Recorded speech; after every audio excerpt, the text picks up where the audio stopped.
السلام علیکم، میں ہوں آپ کی رائٹر عروج احمد اور آج میں اپنے ناول زندگی مارچ کا 13واں اور 14واں منظر پڑھنے والی ہوں۔ تو چلیں شروع کرتی ہوں۔ نجمہ بیگم جب سے اپنے کمرے میں لوٹی تھی، آرام کرسی پر ٹیک لگائے، آنکھیں موندے کچھ سوچے چلے جا رہی تھی۔ بظاہر وہ پرسکون تھی مگر اندرونی طور پر کچھ الجھی ہوئی تھی۔ یادوں کے ہچکولے انہیں ان کے ماضی میں لے جا چکے تھے۔ انہیں ایک دیوانہ سا 20 سالہ لڑکا یاد آ گیا جو منع کرنے کے باوجود روز ان کی کار کے پیچھے اپنی پرانی سی سائیکل کھینچتا ہوا ایک کان میں گلاب کا پھول ٹکائے چلا آتا تھا۔ شروع میں وہ غصہ ہوا کرتی تھی مگر پھر انہیں اسے دیکھنے کی عادت سی ہو گئی۔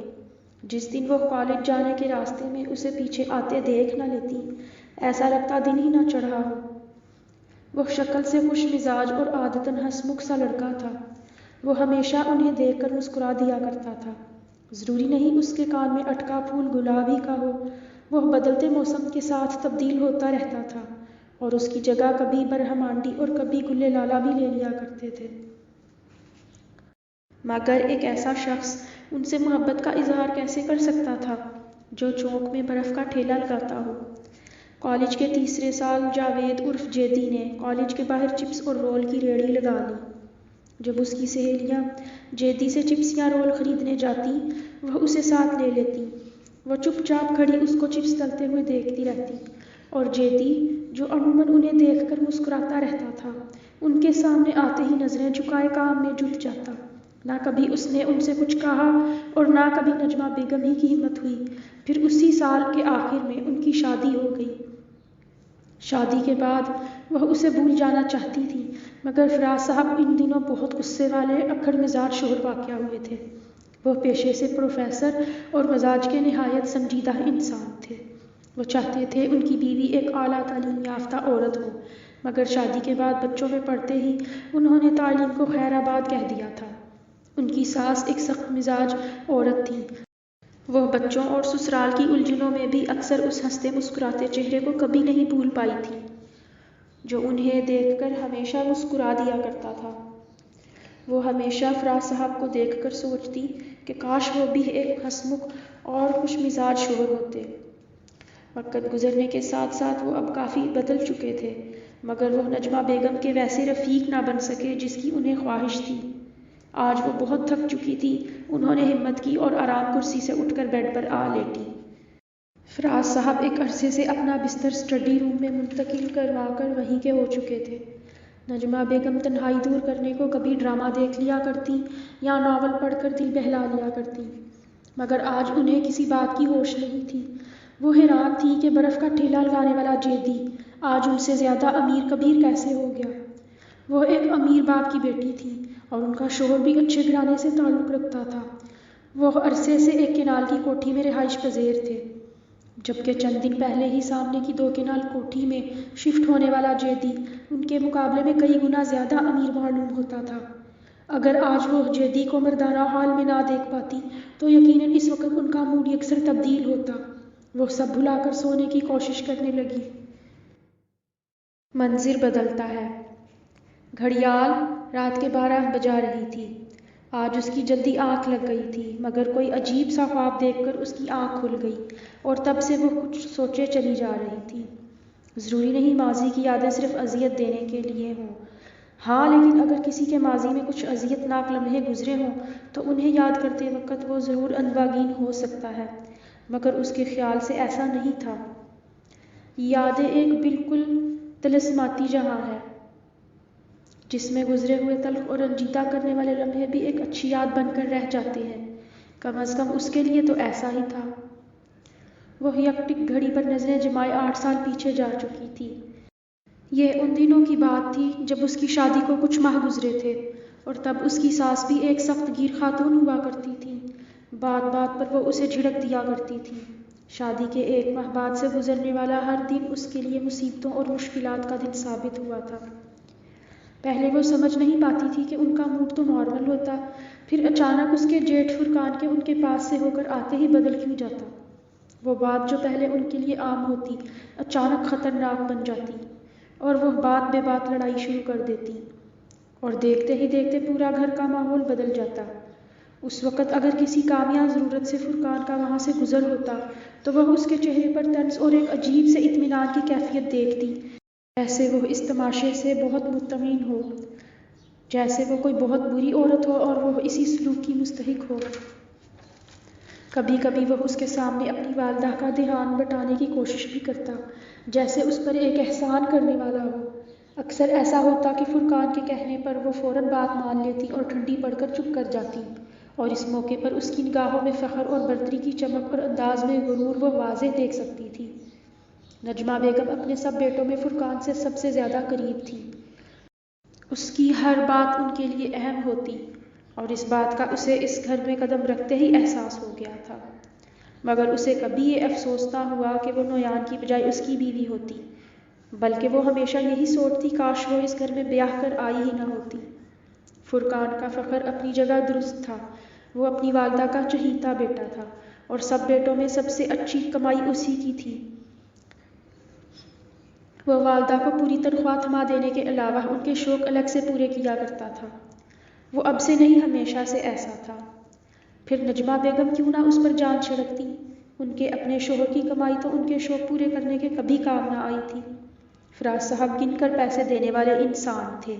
انہوں نے پیسے جوڑ جوڑ کر یہ ایک کنال کا ڈڑبہ مرمت کروا کر کوٹھی بنائی تھی۔ انہیں تو لگتا تھا کہ نجمہ بیگم امیر گھر سے تعلق رکھنے کی وجہ سے فضول خرچ عورت ثابت ہوں گی، اس لیے انہوں نے شروع سے انہیں ڈیل نہ دی۔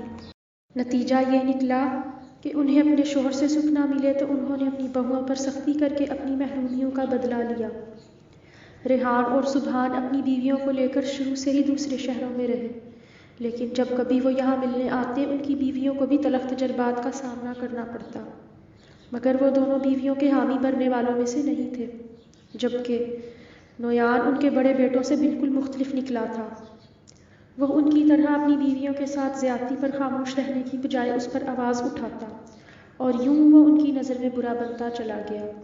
گھر میں ایک عجیب سا ماحول ہو چکا تھا۔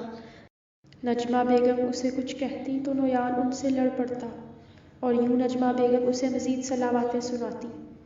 ایک دن وہ تنگ آ کر وہاں سے سامان لے کر نکل آئی تھی۔ اسے یاد ہے وہ بھی مارچ ہی کا مہینہ تھا۔ شادی کے بعد وہ پہلی بہار کتنی حسین تھی جب اسے اس عذاب سے نجات ملی تھی۔ مگر نویان ایک عجیب شخص تھا، اس نے اسے وہاں بھی چین سے نہیں رہنے دیا۔ محبت بھی بڑا عجیب جذبہ ہے، نہ یہ اپنے شکاری کو سکون لینے دیتا ہے نہ شکار کو۔ خدا مجھے اس جذبے سے بچائے رکھے۔ نویان تو خود کے لیے بھی مصیبت تھا اور میرے لیے بھی، اور اپنے گھر والوں کے لیے تو سب سے زیادہ۔ اس نے گھر والوں کو خوب تنگ کیا، تو فراز صاحب اسے لینے آ گئے تھے۔ وہ جانا تو نہیں چاہتی تھی، مگر سسر صاحب کی عزت کو وہ انکار نہ کر سکی۔ وہ ہمیشہ یہی سوچتی تھی کہ نویان کی محبت اس کے لیے کسی مصیبت سے کم نہیں، مگر پھر جلدی اس کا یہ خیال تبدیل ہو گیا تھا۔ 2 سال بعد فرقان کی شادی ہوئی تو وہی شخص جو اپنی ماں کا سب سے قریب اور چہیتا بیٹا تھا بالکل بدل گیا، اور اپنے بھائی کو طعنے دینے والا خود رنگ مرید ہو گیا۔ جس کو اپنی اور اپنی والدہ کی محبت کا بڑا مان تھا، وہی ماں اس کی اور اس کی بیوی کی دشمن بن گئی۔ مگر وہ ان کی آپس کی نفرت سے خوش نہیں تھی۔ وہ ایک دفعہ پھر سے شکر کر رہی تھی کہ اسے فرقان جیسا شخص شوہر کے طور پر نہیں ملا، جو اپنی بیوی کے لیے اپنی والدہ کا دشمن بن سکتا ہے۔ وہ کیسے اچھا انسان ہو سکتا ہے؟ نویان کا اپنی والدہ سے جھگڑا صرف بیوی کی زیادتی اور بدسلوکی پر تھا۔ وہ دل سے ان کا دشمن تو نہ تھا، اور نہ ہی مخالف، بلکہ وہ تو ان سے اتنی ہی محبت کرتا تھا جتنی کسی بیٹے کو ماں باپ سے ہو سکتی ہے۔ اس بات کا احساس انہیں فرقان کی شادی کے بعد ہوا تھا، اور پھر وہ اس کی بجائے انیکا اور فرقان سے متنفر ہو گئی۔ لجین نے پہلو بدلا۔ کسی اضطراب کی کیفیت میں وہ ہاتھوں کو سرہانے پر سہلاتے ہوئے کسی سوچ میں پڑ چکی تھی۔ پہلے نویان اس سے محبت کرتا تھا تو وہ اس سے دور بھاگتی تھی، اب وہ اس سے دور چلا گیا ہے تو وہ اس کی محبت سے خود کو نکال نہیں پا رہی تھی۔ وہ یہاں سے جانا چاہتی تھی، مگر اس کی یادیں اسے یہاں سے دور نہیں جانے دے رہی تھی۔ بہرحال اسے کوئی تو فیصلہ کرنا ہی تھا۔ اگر وہ یہاں رہتی تو لوگوں کی باتیں اور سوالیہ نگاہیں اسے بے چین اور شرمندہ کرنے کے لیے کافی تھیں، اور یہاں سے چلی جاتی تو وہاں اس کا بھائی اس کی شادی کی فکر میں گھلنے لگ جاتا۔ وہ 12 سال کی تھی جب باپ کا سایہ سر سے اٹھ گیا تھا۔ وہ 3 بہنوں کا اکلوتا بھائی تھا اور وہ سب سے چھوٹی بہن تھی۔ اس کی شادی کے بعد اس کے بھائی نے گھر بیچ کر سب بہنوں کو ان کا جو حصہ بنتا تھا دے کر خود کو حصوں کے معاملے سے بری الذمہ کر لیا تھا۔ تبھی معمولی سی تنخواہ لینے والا نویان اپنے کئی سالوں کے جوڑے ہوئے پیسے اور اس کے حصوں کے پیسوں سے ایک پلاٹ لینے کے قابل ہوا تھا۔ سوچا تھا انہوں نے یہی تھا کہ وہ وہاں گھر بنائیں گے، مگر 2 سال بعد اس کی قیمت ڈبل ہو گئی تو نویان نے اسے بیچ کر پراپرٹی کا کاروبار شروع کر دیا۔ یوں اس نے پرائیویٹ نوکری ترک کر کے کاروبار کو بڑھانا شروع کیا تو اس کاروبار میں خوب منافع ہوتا گیا۔ انہوں نے 5 سالوں میں 2 گھر اور 1 دکان بنا لی تھی۔ دونوں گھر نویان نے اسی کے نام کر رکھے تھے، مگر دکان اس کے نام نہ تھی۔ جب نویان کی موت ہوئی تو لمبی کاغذی کارروائی کے بعد دکان بھی اس کے نام کروائی گئی، اور اس سب میں اس کا ساتھ اس کے سسر نے ہی دیا تھا۔ وہ ایک اصول پرست اور سچے دل کے انسان تھے۔ ان کے لوجین پر کافی سارے احسانات تھے۔ آج قرآن خوانی کی تقریب کے دوران خاندان اور محلے کی عورتوں نے جو جو باتیں کی تھی وہ اس کے کانوں میں پڑ چکی تھیں۔ کچھ براہ راست اس نے سنی تھی اور کچھ اس کی والدہ سے سوالوں کی صورت اس تک پہنچائی گئی۔ بعد میں رات کے 9 بجے جب وانیا نے اسے کال کی تو ساری صورتحال سے آگاہ کیا۔ وہ ان سب باتوں کو یاد کر کے مزید فکر مند ہو چکی تھی۔ اس کی جیٹھانیوں اور دیورانیوں کو یہ پریشانی تھی کہ اپنے شوہر کی تمام پراپرٹی اپنے نام ہونے کے باوجود میں اس مکان سے ملنے والے حصے کے لالچ میں یہاں بیٹھی ہوئی ہوں۔ کوئی کہہ رہا تھا نہ جانے سسر کو کیا پٹیاں پڑھاتی ہے، سسر نے اس کو یہاں رکھا ہوا ہے۔ یہ باتیں نجمہ بیگم کی سمدھنوں نے ان کے کانوں میں ڈالی تھیں اور اپنے شوہر کی طرف سے محتاط رہنے کو کہا گیا۔ دراصل یہی بات اس کے لیے سب سے زیادہ تکلیف دہ تھی۔ وہ اپنے باپ جیسے پیارے سسر اور اپنے پیارے محسن کو کیسے بدنام ہونے دے سکتی تھی؟ پھر نجمہ بیگم شروع میں کتنی بھی بری ساس ثابت ہوئی ہوں، مگر فرقان کی شادی کے بعد ان کی آنکھیں کھل چکی تھیں اور وہ ایک اچھی ساس بن گئی تھی۔ اپنی سمدھنوں کی باتوں کے جواب میں بھی انہوں نے یہی کہا تھا کہ لوجین کو یہاں رکھنے کا فیصلہ ان کا ہے اور فراز صاحب نے ان کے سر پر باپ بن کر ہاتھ رکھا ہے، اس لیے وہ کسی کی بھی گھٹیا سوچ کی وجہ سے اسے یہاں سے جانے کو نہیں کہیں گی۔ لوجین کو زیادہ افسوس اپنی دیورانیوں اور جیٹھانیوں کے منافقانہ رویے پر ہو رہا تھا۔ وہ سب کیسے اس کے سامنے محبت اور خوش اخلاقی سے پیش آیا کرتی تھیں، مگر اپنی ماؤں کے دلوں میں کیا کیا باتیں ڈال رہی تھیں۔ ان سب حالات اور واقعات کے پیش نظر وہ اپنے آنے والے دنوں کے لیے کچھ اہم فیصلے کرنے کا سوچ رہی تھی، اور فرقان جو سارے بھائیوں میں ایک عجیب ہی شخص ثابت ہو رہا تھا، کبھی تو وہ بہت ہی رفیق اور شفیق رویہ اختیار کر لیتا اور کبھی مخالف اور حریف بننے میں کوئی کسر نہ اٹھا رکھتا۔ اچانک اسے وہ دن یاد آ گیا جب شادی کے بعد پہلی بار اسے ناشتہ بنانے کا کہا گیا تھا۔ اس نے تو کبھی انڈا تک نہ بنایا تھا، کیونکہ ان کے گھر میں نوکر یہ کام کیا کرتے تھے یا ان کی والدہ۔ وہ 14ویں کے امتحانات دے کر فارغ ہوئی تھی کہ اس کی شادی کر دی گئی۔ وہ آگے پڑھنے کا بہت شوق رکھتی تھی، مگر بھائی نے کہا کہ شادی کے بعد ہی وہ یونیورسٹی جا سکتی ہے، اس سے پہلے نہیں، اور اسی شوق میں اس نے شادی کے لیے ہاں کی تھی۔ اس کا گھر کے کاموں میں کہاں دھیان تھا؟ پھر ایسے میں اس کی شادی ہوئی جب اسے یہ سب سیکھنے کا موقع بھی نہیں مل پایا۔ شادی کے بعد پہلی بار ناشتہ بنانے کچن میں داخل ہوئی تو وہ بہت گھبرا گئی تھی۔ کھانا کھانے والے بھی انتہائی نخرے والے تھے اور بنانے والی بالکل اناڑی، تو ایسے میں مزید گھبراہٹ میں کام خراب ہی ہونا تھا۔ وہ انڈا توے پر ڈالتے ہی پریشان ہو گئی، کیونکہ سارے تیل کے چھینٹے اڑ اڑ کر اس پر آنے لگے تھے۔ اتنے میں فرقان وہاں کسی کام سے آیا تھا اور یہ دیکھ کر اس نے اس کے ہاتھ سے کفگیر لے کر جلدی سے انڈا پلٹا۔ ساتھ ہی اسے چولہے سے دور رہنے کی ہدایت بھی کی تھی، کیونکہ تیل کے چھینٹے اس کو جلانے ہی والے تھے۔ وہ اسے دیکھتی رہ گئی۔ اس نے بڑی مہارت سے انڈا تلا اور پلیٹ میں نکال دیا۔ اس نے خفگی سے کہا تھا چولہے سے دور رہیں، اور اندر سے مائرہ، جس کی تب تک شادی نہیں ہوئی تھی، اسے کچن میں ناشتہ بنانے کے لیے بھیجا تھا۔ یہ ایک واقعہ نہیں تھا، اس کے علاوہ ایک دفعہ جب وہ سلاد بنا رہی تھی تو کھیرا چھیلتے ہوئے چھری سے اس کے ہاتھ پر کٹ لگ گیا تھا۔ وہ اس وقت وہیں کھڑا پانی پی رہا تھا۔ اس نے لوجین سے چھری لے کر کھیرا چھیلنا شروع کر دیا اور اسے ہاتھ پر مرہم لگانے کے لیے کہا۔ تب وہ ہاتھ دھوتے ہوئے خاموشی سے اسے کھیرا چھیلتے دیکھ رہی تھی۔ وہ بہت مہارت سے کھیرا چھیل رہا تھا، جیسے یہ کام کرتا رہتا ہو۔ ہاں، بالکل ایسا ہی تو تھا۔ فراز صاحب نے گھر میں کبھی نوکرانی نہیں رکھنے دی تھی، تبھی گھر کے سارے کام وہ خود کرتی تھی۔ انہوں نے اپنے سارے بیٹوں کو بھی کام سکھا رکھے تھے، بلکہ بڑے چاروں بیٹے تو سارے کاموں کے ماہر تھے۔ باقی چھوٹے دونوں زیان اور اصفہان تو زیادہ کام کرنے کے عادی نہیں تھے۔ چھٹی کے دن تو نویان باقاعدہ لجین کو کھانا پکانا سکھایا کرتا تھا، اور پھر نویان کو یاد کرتے ہی وہ سب کچھ بھول گئی۔ نویان کے ہوتے ہوئے یہ مکان اس کے لیے گھر تھا، اور اب تو صرف اس کی یادیں ہی تھیں۔ اس سے جڑے لوگوں کی یادیں بھی تو اسی کی وجہ سے تھیں۔ باقی سب رشتے اب اس کے لیے بے معنی ہو چکے تھے۔